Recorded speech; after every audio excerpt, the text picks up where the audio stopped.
Allahu Akbar, Allahu Akbar. A'udzu billahi minasyaitonir rajim. Bismillahirrahmanirrahim. Assalamualaikum warahmatullahi wabarakatuh. Alhamdulillah. Alhamdulillahilladzi hadana lihadza wa ma kunna linahtadiya laula an hadanallah. Asyhadu an la ilaha illallah wa asyhadu anna Muhammadan abduhu wa rasuluh. Allahumma salli wa sallim wa barik ala sayyidina Muhammadin wa ala alihi wa sahbihi ajma'in. Amma ba'd.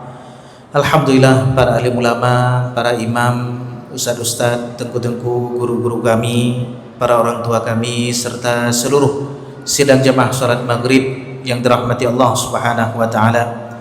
Begitu pula seluruh pendengar Radio Republik Indonesia, Radio Baitur Rahman, dan radio swasta lainnya dimanapun berada. Alhamdulillah, kita bersyukur kepada Allah atas segala limpahan karunia dan nikmat yang Allah berikan kepada kita. Walaupun di tengah-tengah musibah, di tengah-tengah ujian yang sedang Allah berikan kepada kita, kita patut bersyukur kepada Allah Subhanahu wa ta'ala. Karena di tengah-tengah kekurangan, alhamdulillah Allah masih memberikan kepada kita berbagai macam kenikmatan. Dan di antara nikmat yang termahal yang Allah berikan kepada kita adalah nikmat hidup, yang dengannya kita dapat berusaha untuk mengumpulkan bekal-bekal terbaik yang dapat kita kumpulkan sebagai bekal perjalanan pulang kembali kepada Allah Subhanahu wa ta'ala. Dan jemaah dirahmati Allah, seberat apapun musibah, seberat apapun ujian yang Allah berikan kepada kita, maka kita dilarang untuk bercita-cita untuk mati. Ini dilarang. Maka jemaah dirahmati Allah, kita semestinya selalu meminta bimbingan daripada Allah agar Allah Subhanahu wa ta'ala senantiasa terus membimbing kita kepada hal-hal yang mendatangkan ridha daripadanya. Amin ya rabbal alamin. Salawat beriringkan salam senantiasa tercurahkan kepada junjungan kita baginda Nabi besar Muhammad sallallahu alaihi wasallam, para keluarga dan sahabat-sahabatnya yang telah memperjuangkan agama ini, membawa kita menuju keselamatan dunia dan akhirat. Sidang jamaah dirahmati Allah, alhamdulillah kembali Allah pertemukan kita pada malam hari ini untuk sama-sama kita belajar tentang perkara agama kita lewat hadis-hadis yang dikumpulkan oleh Al-Imam An-Nawawi rahimahullahu ta'ala dalam kitab beliau Al-Arba'un An-Nawawiyah. Dan jamaah dirahmati Allah, alhamdulillah kita pada malam hari ini sampai kepada hadis yang kelima daripada kitab ini, yaitu hadis yang menjelaskan tentang standar diterimanya amalan oleh Allah Subhanahu wa ta'ala, yaitu standar zahir. Qala al-musannifu rahimahullahu ta'ala wa nafa'na bi'ulumihi wa ulumi sa'iri masyaikhina wassalihin fid daraini amin bisanadihi al-muttasil an ummil mu'minin ummi Abdillah Aisyata radhiyallahu anha qalat, daripada ummul mu'minin Ummu Abdillah Sayyidah Aisyah radhiyallahu anha berkata, qala Rasulullah sallallahu alaihi wasallam, Rasulullah sallallahu alaihi wasallam bersabda, man ahdatha fi amrina hadza ma laysa minhu fahuwa raddun, barang siapa yang membuat sesuatu yang baru daripada perkara kita ini, ma laysa minhu, yang bukan termasuk daripada perkara tersebut, yaitu perkara agama, fahuwa raddun, maka amalan tersebut tertolak. Rawahul Bukhari wa Muslim. Hadis ini diriwayatkan oleh Imam Bukhari dan Imam Muslim. Wa fi riwayatin lil Muslim, dan daripada lafaz yang diriwayatkan oleh Imam Muslim, man amila amalan, barang siapa yang beramal dengan suatu amalan, laisa alaihi amruna fahuwa raddun, yang mana amalan tersebut tidak sesuai dengan perkara agama ini, maka amalan tersebut tertolak. Sidang jemaah dirahmati Allah Subhanahu wa taala, hadis ini memang hadis sangat singkat, tapi memberikan landasan atau pokok utama dalam melihat apakah amalan seseorang layak diterima ataupun tidak. Sebagaimana disebutkan, hadzal hadis aslun azim min usulil Islam. Kita ketahui hadis ini merupakan dasar yang agung, dasar yang utama daripada dasar-dasar yang ada di dalam Islam. Kita ketahui bahwasanya jemaah dirahmati Allah, ada standar zahir dalam menerima amalan, ada standar batin. Di hadis innamal a'mal binniyat dijelaskan di awal bahwasanya amalan seseorang tergantung dengan niat. Banyak orang yang beramal dengan amalan yang baik tapi niatnya salah, apa yang terjadi? Amalan tersebut tidak diterima. Itu standar batin yang tidak nampak, yaitu niat seseorang ketika dia beramal. Ada standar kedua, yaitu standar zahir yang nampak. Kalau itu tidak kita sempurnakan, maka amalan yang kita kerjakan itu tidak layak diterima, bahkan tertolak. Contoh, ketika ada orang yang ingin melaksanakan sholat maghrib tapi nggak mau 3 rakaat, maunya 6 rakaat, maka nggak sesuai dengan standar yang zahir yang ada. Ataupun dia kerjakan 3 rakaat tapi nggak lengkap syarat dan rukun-rukunnya, misalnya tanpa ruku, tanpa sujud, atau tanpa rukun lainnya yang dia punya kemampuan untuk mengerjakan rukun tersebut, maka walaupun dia mengerjakan amalan tersebut karena tidak sesuai dengan standar zahir tadi, maka amalan tersebut tertolak. Dulu jemaah dirahmati Allah, ada seorang laki-laki yang sholat dilihat oleh baginda Rasulullah. Laki-laki ini setelah sholat, apa kata Rasulullah kepadanya? Irji' fasalli fa innaka lam tusalli. Kembali, ulangi lagi sholatmu karena kamu belum sholat. Karena mendapatkan teguran daripada baginda Rasulullah, lelaki ini kembali mengulangi sholatnya. Setelah sholat pun Rasulullah berkata dengan perkataan yang pertama tadi, irji' fasalli fa innaka lam tusalli. Kembali, ulangi lagi sholatmu, kamu belum sholat. Dia ulangi lagi untuk ketiga kalinya. Tapi apa yang didapat setelah dia sholat? Rasulullah kembali mengatakan, irji' fasalli fa innaka lam tusalli. Kembali, ulangi lagi sholatmu, kamu belum sholat. Maka lelaki ini heran.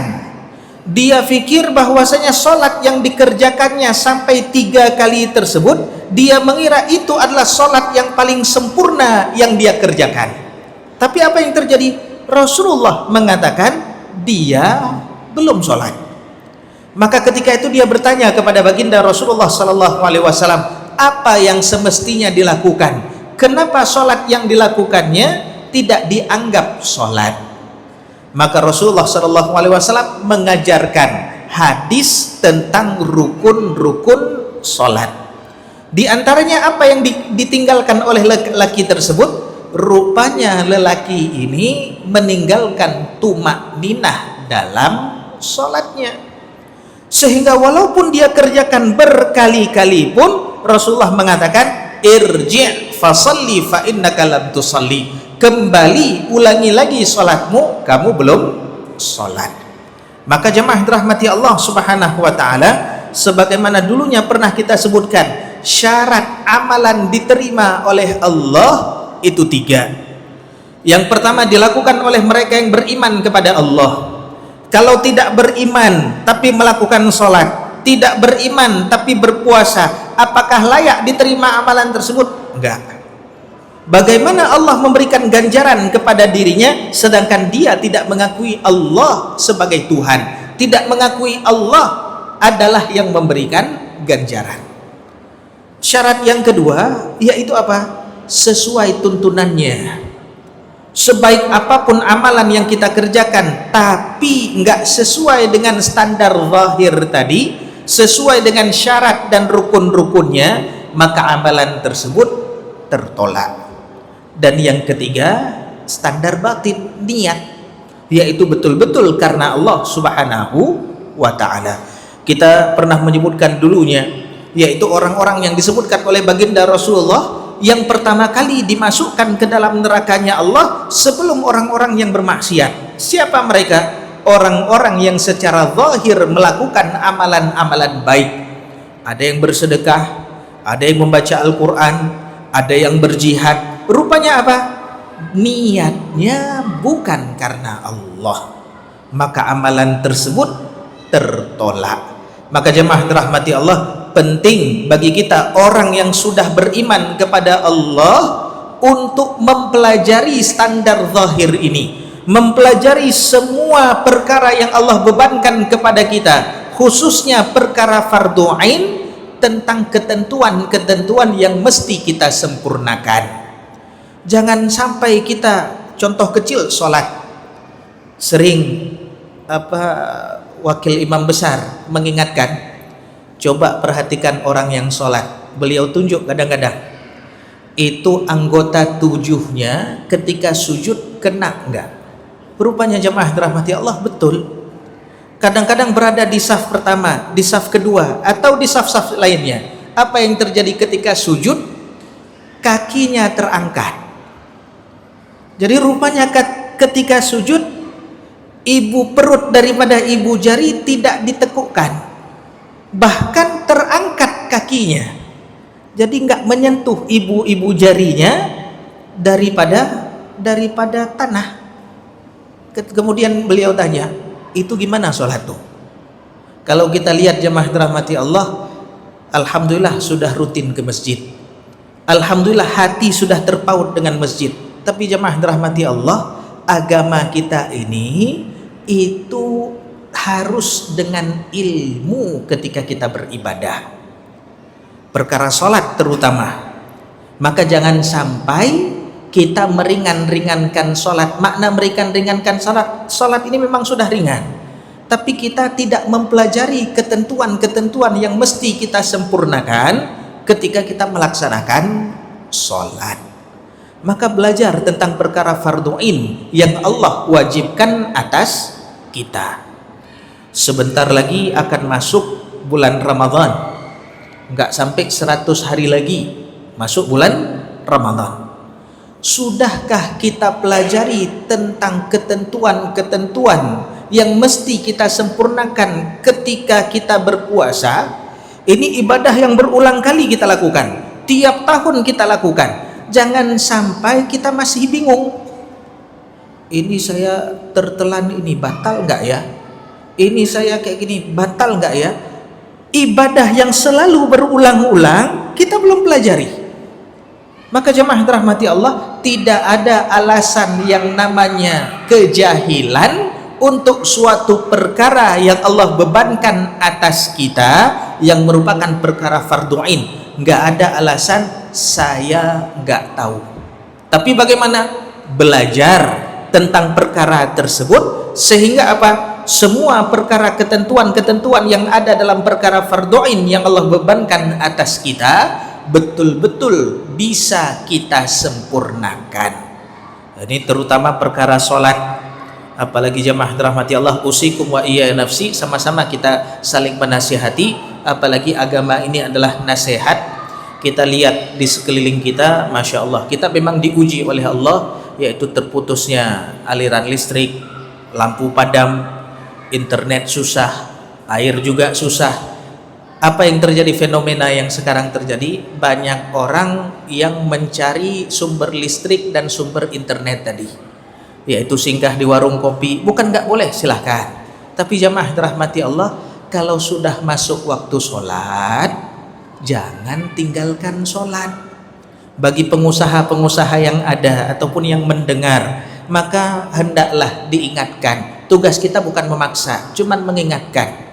Diumumkan kepada pengunjung bahwasanya waktu sholat sudah tiba.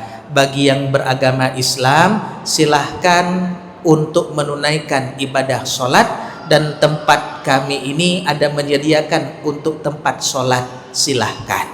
Itu saja cuman yang perlu kita lakukan. Atau kalau nggak berani untuk ngomong, kalau ada mikrofon, ada speaker, bagaimana? Ditulis saja. Jangan lupa waktu, jangan lupa sholat. Setidaknya kita yang sedang diuji oleh Allah ini dengan berbagai macam ujian, jangan sampai ujian ini kita nggak lulus, ujian agama pun kita nggak lulus. Tujuan Allah berikan ini adalah agar kita kembali kepada Allah Subhanahu wa ta'ala. Kita kembali kepada Allah. Ini ujian daripada Allah. Tempat yang paling aman daripada ujian tersebut yaitu kemana? Kembali kepada Allah Subhanahu wa ta'ala. Ini orang-orang yang memiliki usaha, yang kebanyakan orang mungkin datang ke tempat tersebut untuk cari aliran listrik, untuk cari sinyal dan lain sebagainya. Nggak salah kalau diingatkan saja, diingatkan dengan tulisan, ataupun kalau yang punya speaker cuman diumumkan sudah masuk waktu sholat maghrib atau sudah masuk waktu sholat isya. Bagi yang beragama Islam, silahkan menunaikan sholat, kami menyediakan tempat sholat di belakang. Seperti itu saja. Ini untuk apa? Kita dapat kebaikan dunia dan akhirat. Jamaah rahmati Allah, kita kembali kepada hadis ini. Hadis ini diriwayatkan oleh Sayyidah Aisyah radhiyallahu anha, seorang perempuan yang dikatakan oleh para ulama a'lamu nisa'il mu'minin, perempuan yang paling alim daripada orang muslim terhadap perkara agama, yaitu Sayyidah Aisyah radhiyallahu anha. Dari 7 orang sahabat yang memiliki gelar sab'ul mukthirin li riwayatil hadis, 7 orang yang paling banyak meriwayatkan hadis daripada baginda Rasulullah, satu-satunya perempuan dari 7 orang tersebut adalah Sayyidah Aisyah radhiyallahu anha. Dan Sayyidah Aisyah radhiyallahu anha menempati posisi keempat dari orang paling banyak meriwayatkan hadis daripada Rasulullah. Berapa banyak hadis yang beliau riwayatkan? Ada 2210 hadis.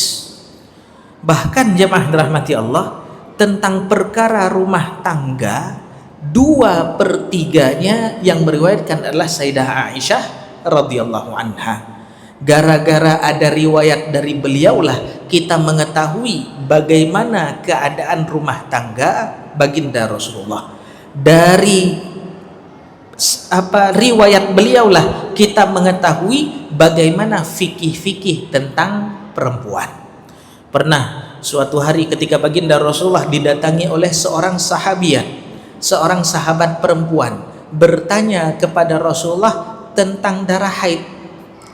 Rasulullah laki-laki, ketika itu ada Sayyidah Aisyah, maka Rasulullah menyuruhnya untuk membersihkan. Perempuan ini tanya lagi secara detail, gimana cara bersihkannya? Apa yang dilakukan ketika itu? Rasulullah sangat pemalu. Sayyidah Aisyah menjawab, wahai Rasulullah, dia biar urusan saya. Jadi diajarkan langsung oleh Sayyidah Aisyah radhiyallahu anha. Ketika sahabat melihat bagaimana Rasulullah di luar rumah, sangat sempurna Rasulullah di luar rumah, tapi mereka nggak tahu bagaimana keadaan Rasulullah di dalam rumah. Bagaimana, apa yang mereka lakukan? Mereka mendatangi rumah daripada istri Nabiullah Muhammad sallallahu alaihi wasallam, yaitu Sayyidah Aisyah. Didatangi Sayyidah Aisyah, ditanya, Rasulullah di rumah itu seperti apa? Maka Sayyidah menjelaskan, kana basyaran minal basyar, Rasulullah itu seperti umumnya manusia. Apa yang beliau lakukan ketika di rumah? Beliau kalau di rumah yafli thawbah, kalau bajunya sobek beliau jahit sendiri. Wa yakhsifu na'lah, kalau sendalnya rusak beliau jahit sendiri, beliau perbaiki sendiri. Wa yahlibu syatah, kalau beliau ingin minum susu, maka beliau datang ke ternak beliau, ke kambing beliau, beliau perah susu sendiri dan beliau minum. Wa yakhdumu nafsah, bahkan beliau berkhidmah untuk diri beliau sendiri, melayani diri beliau sendiri. Itu seorang nabi, itu seorang pemimpin kaum muslimin, berkhidmah untuk dirinya sendiri. Makanya baginda Rasulullah sangat mudah untuk berterima kasih apabila dilayani dan dibantu oleh orang, bahkan istri beliau sendiri. Maka jemaah dirahmati Allah, kita ketahui bagaimana keadaan Rasulullah di rumahnya daripada Sayyidah Aisyah. Begitu juga ketika sahabat melihat ibadah Rasulullah di luar rumah sangat sempurna, tapi nggak tahu ibadah Rasulullah di dalam rumah itu seperti apa. Belum tentu orang yang sempurna di luar rumah, di dalam rumah juga sama sempurnanya. Bahkan terbalik, di luar rumah sangat sempurna. Di luar rumah kalau sholat pakai jubah, pakai sorban, pakai peci, lengkap semuanya. Tapi di dalam rumah kalau sholat pakai kaos dalam. Di luar rumah sholatnya lama betul berdirinya, tapi kalau di luar rumah ekspres, minimalis semuanya. Banyak di luar rumah sempurna, tapi ibadah di dalam rumah nggak seperti di luar rumah. Maka sahabat datang ke tempat Rasulullah, ke rumah istri Rasulullah Sayyidah Aisyah, bertanya, Rasulullah itu kalau ibadah di rumah itu seperti apa? Apa jawaban yang mereka dapat? Rupanya yang mereka lihat Rasulullah sangat sempurna di luar rumah, di dalam rumah ibadahnya lebih sempurna. Kalau kita dengar riwayat Rasulullah sholat sampai kaki beliau bengkak, itu bukan di luar rumah, itu riwayat Sayyidah Aisyah. Sayyidah Aisyah yang melihat sendiri Rasulullah ketika di dalam rumah, sholat beliau sampai bengkak kaki beliau, saking lamanya beliau berdiri. Ada sahabat yang ingin ngikut baginda Rasulullah ketika sholat malam. Ketika itu Rasulullah sendiri, apa yang terjadi? Sahabat tersebut betul-betul berniat buruk kepada baginda Rasulullah. Dalam satu rakaat Rasulullah membaca 3 surat. Surat apa saja? Al-Baqarah, Ali Imran, An-Nisa, satu rakaat. Kita satu rakaat 3 surat juga. Qul huwallahu ahad, qul a'udzu birabbil falaq, qul a'udzu birabbin nas. Kita bukan bengkak kaki ketika sholat, bengkak mata. Kenapa? Banyak kali tidur, saking enaknya tidur dibangunkan untuk sholat, mata-mata kita bengkak. Ini Rasulullah saking lamanya berdiri, kaki beliau sampai bengkak. Itu kalau sholat di rumah. Dan jangan tanya bagaimana ibadah-ibadah lainnya baginda Rasulullah, betul-betul sangat sempurna. Dari mana kita ketahui? Yaitu riwayat daripada Sayyidah Aisyah radhiyallahu anha. Bahkan jamaah dirahmati Allah, disebutkan bahwasanya Sayyidah Aisyah bukan hanya perempuan yang paling alim daripada kaum muslimin, bukan hanya termasuk muftinya para sahabat. Ini Sayyidah Aisyah khususnya dalam hal perempuan. Sayyidah Aisyah pun banyak menegur sahabat-sahabat yang lain yang salah meriwayatkan daripada baginda Rasulullah Sallallahu Alaihi Wasallam. Bahkan para ulama membuat satu kitab tentang istidrakat daripada Sayyidah Aisyah terhadap sahabat-sahabat besar lainnya. Bahkan jemaah dirahmati Allah, Sayyidah Aisyah radhiyallahu anha pun merupakan salah satu istri yang paling dicintai oleh baginda Rasulullah sallallahu alaihi wasallam. Bahkan disebutkan di dalam riwayat, Sayyidah Aisyah menyebutkan tentang kelebihan dirinya. Ini untuk tahadduts bin nikmah. Fuddiltu bi ashr, saya dilebihkan oleh Allah daripada istri-istri yang lain dengan 10 perkara. Apa saja 10 perkara ini yang disebutkan oleh Sayyidah Aisyah radhiyallahu anha? Beliau menyebutkan, yang pertama, tidak ada perempuan yang dinikahi oleh baginda Rasulullah dalam keadaan gadis kecuali beliau. Ini yang pertama. Kemudian yang kedua, waja'ahu Jibril bisurati minas sama fi harirah. Kenapa Rasulullah nikah dengan Aisyah radhiyallahu anha? yang mendatangi baginda Rasulullah langsung 2 kali dalam mimpi baginda Rasulullah, yaitu Jibril alaihi salam dengan membawa foto daripada Sayyidah Aisyah. Kemudian disebutkan juga kelebihan daripada Sayyidah Aisyah, bahwasanya ketika Rasulullah menerima wahyu, Sayyidah Aisyah berada di samping beliau. Jibril, Rasulullah, Sayyidah Aisyah. Kemudian Rasulullah dan Sayyidah Aisyah, kata Sayyidah Aisyah, saya pernah mandi dalam satu bak, dalam satu bejana dengan baginda Rasulullah sallallahu alaihi wasallam, dan gak ada perempuan yang lain yang seperti itu bersama baginda Rasulullah sallallahu alaihi wasallam. Ini bagaimana romantisnya baginda Rasulullah disampaikan oleh Sayyidah Aisyah. Kalau kita lihat atau cek riwayatnya, ini riwayat ada dalam Sunan Imam At-Tirmidzi. Kalau kita cek dalam kitab Syama'il Muhammadiyah, disebutkan dalam bab tentang panjang rambut Rasulullah sallallahu alaihi wasallam. Ketika itu Sayyidah Aisyah radhiyallahu anha bersama Rasulullah dalam satu bak mandi, dalam satu bathtub. Di situ Sayyidah Aisyah, di situ baginda Rasulullah. Kemudian Sayyidah Aisyah meriwayatkan bagaimana panjangnya rambut baginda Rasulullah ketika mereka mandi bersama. Itu umur Rasulullah di atas 50 tahun. Kita jangan sampai dekat sama istri romantis saja cuma 1 tahun pertama. 1 tahun pertama, waktu bulan madu saja. Setelah itu lupa dengan istri. Nah, ini Rasulullah udah umur 50-an, tapi Masya Allah, dengan Sayyidah Aisyah betul-betul keromantisannya itu beliau jaga.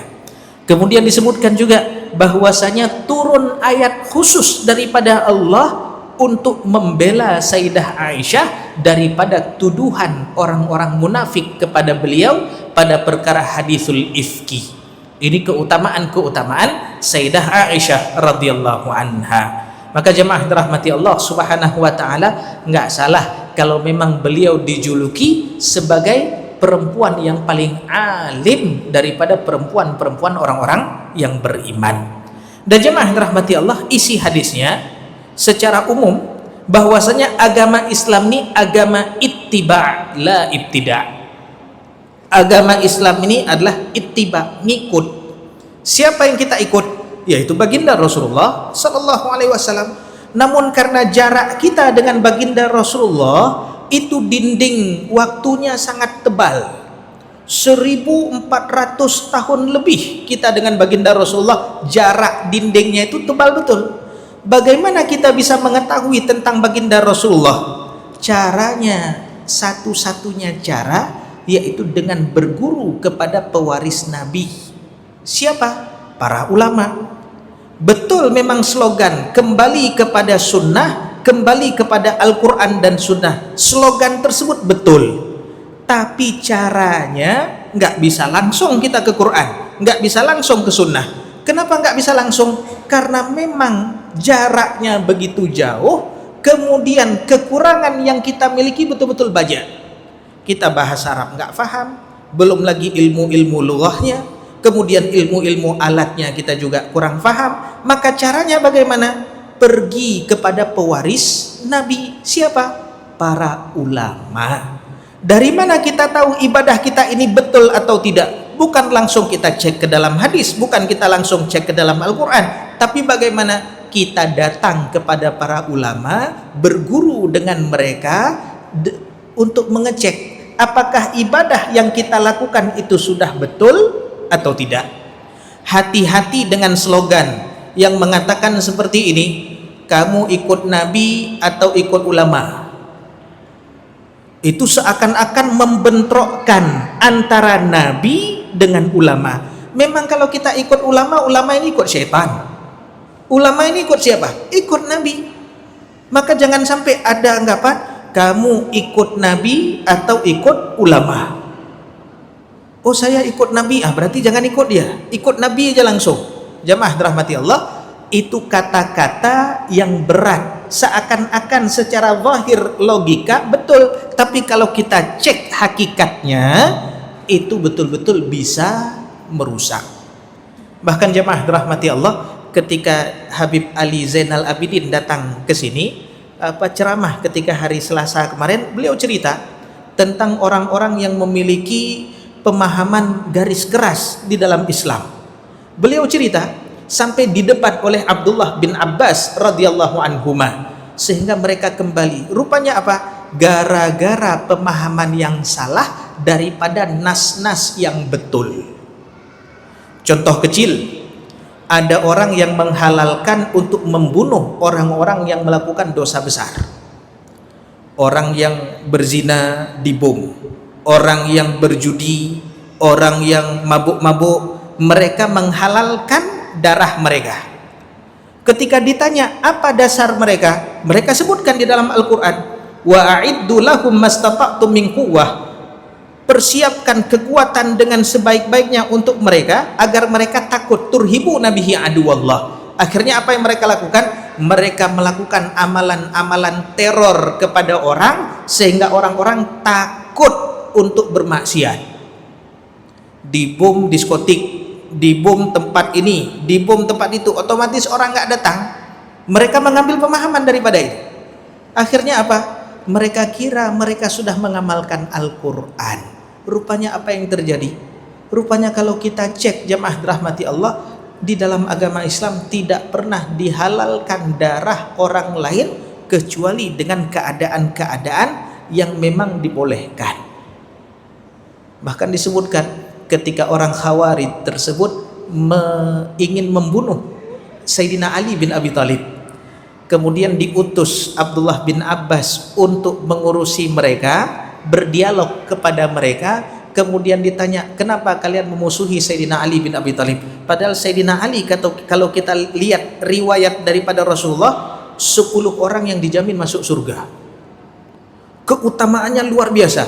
Khulafaur Rasyidin, alaikum bisunnati wa sunnatul khulafaur Rasyidin. Tapi kok bisa orang yang ketika itu Sayyidina Ali masih hidup, dia hidup sezaman Sayyidina Ali, mau membunuh Sayyidina Ali? Kira-kira apa logikanya? Rupanya jemaah dirahmati Allah, mereka mengambil ayat-ayat Al-Quran. Rupanya dari pemahaman yang salah. Maka jemaah dirahmati Allah, guru-guru kita masih ada, tengku-tengku kita masih banyak, ulama-ulama kita masih banyak jemaah dirahmati Allah. Jangan hanya kita pasang status ketika mereka meninggal. Kalau meninggal kita rame-rame update status, Masya Allah ulama kita udah dipanggil, Masya Allah ini, itu baik, kita bersedih.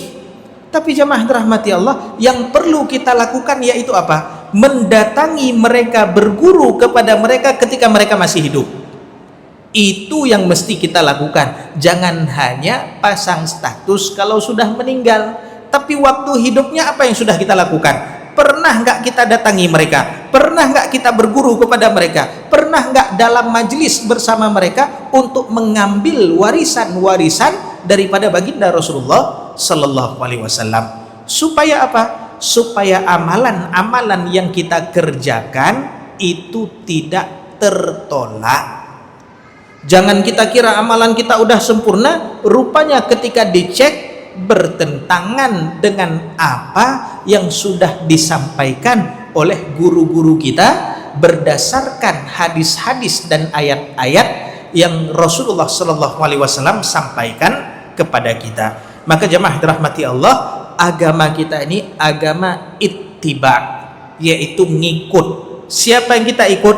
Baginda Rasulullah. Dari mana kita tahu kita sudah mengikut baginda Rasulullah? Dari para pewaris Nabi yang menjelaskan bagaimana tuntunan dalam mengikuti baginda Rasulullah Sallallahu Alaihi Wasallam. Kemudian yang kedua yang dapat kita ambil daripada hadis ini yaitu apa? Amalan itu ada yang diterima dan ada yang ditolak. Rupanya salah satu sebab amalan tertolak karena nggak sempurna ketentuan yang mesti kita sempurnakan ketika kita melakukan amalan tersebut. Dicontohkan dengan berbagai macam contoh. Yang pertama tentang perkara ibadah misalnya. Ada orang yang ingin melaksanakan sholat, bagus, sholat tersebut bagus, tapi nggak sesuai dengan ketentuan yang disuruh oleh syariat. Ada rukuknya, ada sujudnya, tapi dia nggak mau rukuk dan sujud. maka walaupun dikatakan dia sholat, maka hakikatnya sholat tersebut tertolak. Ataupun ketika dia ingin takarrub kepada Allah dengan amalan-amalan yang memang dilarang oleh Allah Subhanahu wa taala. Memang amalan tersebut boleh dikerjakan dalam keadaan tertentu, tapi ketika dia mengambil, ngumpulin amalan-amalan tersebut untuk dibuat sesuai dengan keinginannya, maka amalan tersebut tertolak. Zaman Rasulullah ada seorang sahabat yang bernazar, bersumpah ketika Rasulullah berkhutbah, khutbah Jumat, saya nggak akan pernah duduk. Untuk apa? Berdiri fokus dengan khutbah di tengah terik siang tanpa ada penutup. Dia mengambil dari mana? Yang pertama dia mengambil, berdiri dalam ibadah itu baik seperti sholat, wa qumu lillahi qanitin. Kemudian ketika ihram tidak bertutup kepala, itu ibadah. Akhirnya dia kumpulkan bernazar, setiap Rasulullah khutbah saya nggak mau duduk, saya akan berdiri. Dia kira itu sebagai bentuk takarrub kepada Allah. Ditegur sama baginda Rasulullah, duduk kamu. Rupanya cara mendekatkan diri kita kepada Allah itu pun diajarkan oleh agama kita. Bukan suka-suka kita ingin takarrub kepada Allah dengan melakukan amalan-amalan. Saya mau dekat kepada Allah dengan cara apa? Dengan cara mabuk. Saya kalau udah mabuk itu betul-betul yang teringat Allah. Akhirnya apa? Mabuk dia. Nggak boleh. Ada orang yang ingin mendekatkan diri kepada Allah. Saya kalau habis berzina misal, itu selalu menyesal teringat kepada Allah. Saya ingin mendekatkan diri kepada Allah dengan berzina. Itu nggak boleh. Maka jamaah dirahmati Allah, ada ketentuan-ketentuan yang diajarkan tentang bagaimana cara kita untuk mendekatkan diri kepada Allah Subhanahu wa taala. Kemudian jamaah dirahmati Allah, perkara yang baru dalam agama, man ahdatsa fi amrina, barang siapa yang berbuat tentang perkara baru dalam agama ini, ma laisa minhu, yang bukan termasuk perkara agama. Maknanya apa? Memang ada hadis khusus di dalam kitab Arba'in Nawawi ini, yaitu tentang kullu bid'atin dhalalah. Nanti kita akan lebih fokus ketika menjelaskan di dalam penjelasan hadis tersebut. Tapi kita harus ingat, tidak semua perkara yang baru itu mazmum, tercela. Tapi bagaimana? Semua yang baru itu harus dirujuk kepada syariat. Yang sesuai dengan syariat itu enggak tercela. Tapi yang bertentangan dengan syariat itu baru tercela. Contoh, ngumpulin Al-Quran. Dulu Al-Quran enggak ada dalam mushaf. Sampai-sampai ketika Umar bin Khattab datang kepada Abu Bakar menganjurkan agar Al-Quran dikumpulkan di dalam satu kitab, apa kata Abu Bakar? Bagaimana kita melakukan sesuatu yang gak pernah dibuat oleh baginda Rasulullah? Tapi apa yang terjadi? Ujung-ujungnya Abu Bakar ikut saran daripada Umar. Ini jelasnya insya Allah akan kita masuk ke dalam pembahasan nanti di hadis-hadis selanjutnya, yaitu tentang perkara bid'ah. Apakah semuanya memang dhalalah atau bagaimana? Apakah ada pembagiannya? Insya Allah dalam pertemuan kedepannya. Mudah-mudahan bermanfaat. Subhanakallahumma wabihamdika asyhadu an la ilaha illa anta astaghfiruka wa atubu ilaik. Wassalamualaikum warahmatullahi wabarakatuh. Allahumma salli ala sayyidina Muhammad wa ala alihi wa sahbihi ajma'in. Allahumma a'inna ala dhikrika wa syukrika wa husni ibadatik. ربنا اغفر لنا ذنوبنا ولوالدينا وارحمهم كما ربونا صغارا ولجميع